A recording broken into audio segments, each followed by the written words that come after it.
നമസ്കാരം. പ്രധാന വാർത്തകൾ.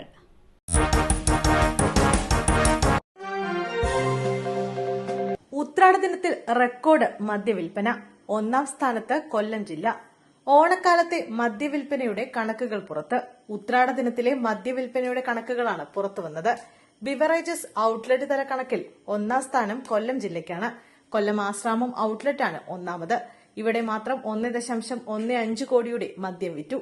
2-ാം സ്ഥാനം കൊല്ലത്ത് തന്നെ കരുനാഗപ്പള്ളി ഔട്ട്ലെറ്റിനാണ്.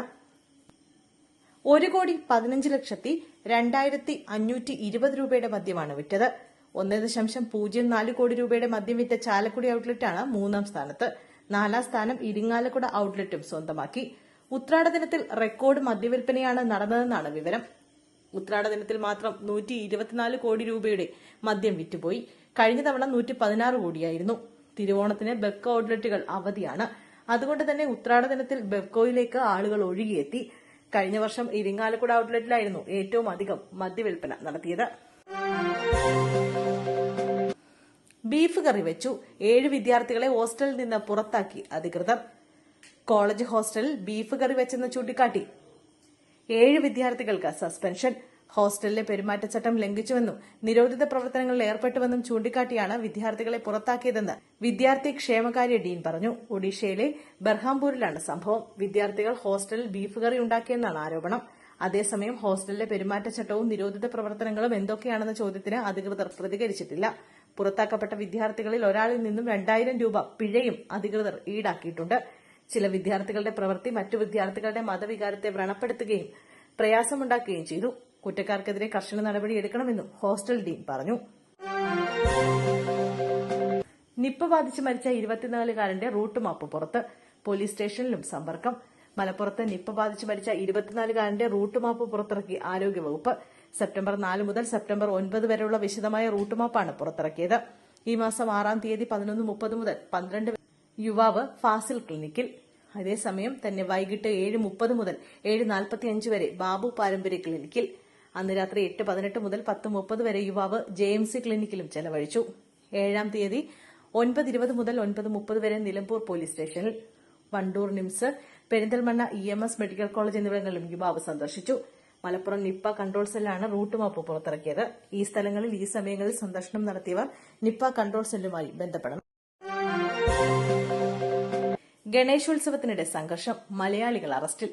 കർണാടക മാണ്ടിയിൽ ഗണേശോത്സവത്തിനിടെയുണ്ടായ സംഘർഷത്തിൽ 2 മലയാളികൾ പിടിയിൽ. മലപ്പുറം സ്വദേശികളായ യൂസഫ് ഹൈദർ, മുഹമ്മദ് നസീർ എന്നിവരാണ് അറസ്റ്റിലായത്. കഴിഞ്ഞ ബുധനാഴ്ചയായിരുന്നു സംഘർഷമുണ്ടായത്. തിരുവനന്തപുരം നഗരസഭയ്ക്ക് വയോസേവന പുരസ്കാരം. അഭിമാനകരമായ നേട്ടമെന്ന് മേയർ ആര്യ രാജേന്ദ്രൻ. വയോജനങ്ങൾക്ക് വേണ്ടി നടപ്പാക്കിയ ക്ഷേമ പ്രവർത്തനങ്ങൾക്ക് സംസ്ഥാന സർക്കാരിന്റെ വയോസേവന പുരസ്കാരം 2024 തിരുവനന്തപുരം നഗരസഭയ്ക്ക് ലഭിച്ചു. വയോജനങ്ങളുടെ ക്ഷേമം സമൂഹത്തിന്റെ കൂടെ ഉത്തരവാദിത്തമാണെന്നും നാടും നഗരവും വികസനത്തിന്റെ പാതയിൽ കുതിക്കുമ്പോൾ നമുക്കൊപ്പം ചേർത്ത് നിർത്തേണ്ടവർ തന്നെയാണ് വയോജനങ്ങളെന്നും മേയർ ആര്യ രാജേന്ദ്രൻ പറഞ്ഞു. വഴിയരികിൽ വയോധികയ്ക്ക് നേരെ ലൈംഗികാതിക്രമം. പ്രതി പിടിയിൽ. കൊല്ലത്ത് വയോധികയോട് ലൈംഗികാതിക്രമം നടത്തിയ ആൾ പിടിയിൽ. കൊല്ലം കരിക്കോട് സ്വദേശി ജോസാണ് കിളികൊല്ലൂർ പോലീസിന്റെ പിടിയിലായത്. പ്രതി വീട്ടുജോലിക്ക് പോകുന്ന സ്ത്രീയെ വഴിയിൽ തടഞ്ഞു നിർത്തി ബൈക്കിൽ കയറാൻ നിർബന്ധിച്ചു. അതിന് തയ്യാറാകാത്തതിനെ തുടർന്ന് വയോധികയെ റോഡിലേക്ക് തള്ളിയിട്ടു. തുടർന്നാണ് പീഡിപ്പിക്കാൻ ശ്രമിച്ചത്.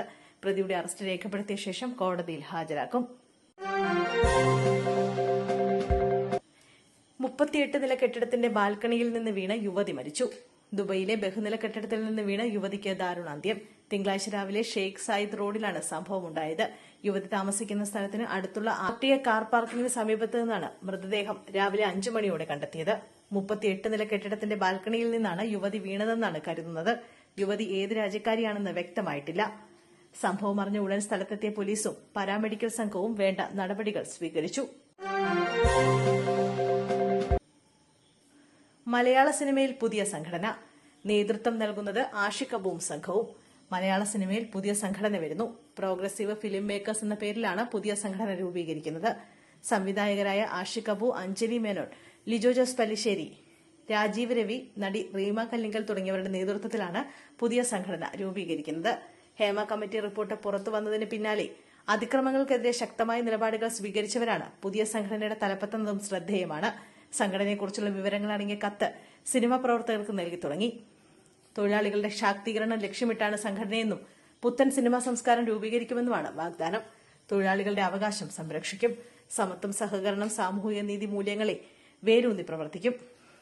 പിന്നണി പ്രവർത്തകർ എന്ന നിലയിൽ മുന്നോട്ടിറങ്ങണമെന്നും കത്തിലുണ്ട്. അടുത്തിടെ ഫെഫ്കയിൽ നിന്ന് രാജിവെച്ച ആഷിഖ് കപൂർ അടക്കമാണ് പുതിയ സംഘടനയ്ക്ക് നേതൃത്വം വഹിക്കുന്നത്.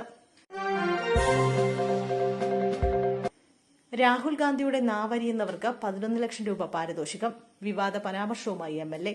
രാഹുൽ ഗാന്ധിക്കെതിരെ വിവാദ പരാമർശവുമായി ശിവസേന MLA. രാഹുൽ ഗാന്ധിയുടെ നാവരിയുന്നവർക്ക് 11 ലക്ഷം രൂപ നൽകുമെന്ന് ശിവസേന MLA സഞ്ജയ് ഗെഗ്വാദ് പറഞ്ഞു. രാഹുൽ ഗാന്ധി അമേരിക്കയിൽ നടത്തിയ പരാമർശത്തിനെതിരെയാണ് പരാമർശം. അതേസമയം സഞ്ജയ് ഗെഗ്വാദിനെ തള്ളി മഹാരാഷ്ട്ര BJP രംഗത്തെത്തി. പരാമർശത്തെ പിന്തുണയ്ക്കില്ലെന്ന് മഹാരാഷ്ട്ര BJP അധ്യക്ഷൻ ചന്ദ്രശേഖർ ബവൻകുലെ വ്യക്തമാക്കി. കോൺഗ്രസ് നേതാവ് രാഹുൽ ഗാന്ധി നടത്തിയ പ്രസ്താവന കോൺഗ്രസിന്റെ യഥാർത്ഥ മുഖം തുറന്നുകാട്ടിയെന്നും ഗെയ്ക്വാദ് പറഞ്ഞു. വയനാട് ദുരന്തം പ്രചരിക്കുന്നത് മെമ്മോറാണ്ടത്തിലെ എസ്റ്റിമേറ്റ്. പുറത്തുവന്ന കണക്കുകൾ തെറ്റ്.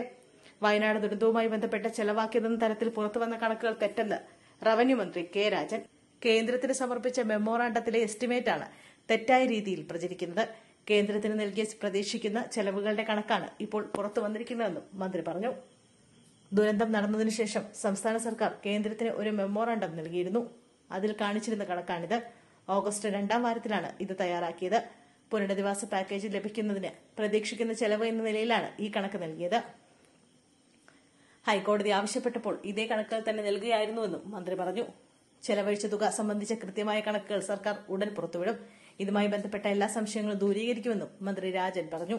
വയനാട് ഉരുൾപൊട്ട ദുരന്തത്തിന്റെ രക്ഷാപ്രവർത്തനത്തിനായി സംസ്ഥാന സർക്കാർ ചെലവാക്കിയ തുകയുടെ കണക്കുകൾ നേരത്തെ പുറത്തുവന്നിരുന്നു. ഈ കണക്കുകൾക്കെതിരെ വ്യാപകമായ വിമർശനം ഉയർന്നതോടെയാണ് മന്ത്രിയുടെ വിശദീകരണം.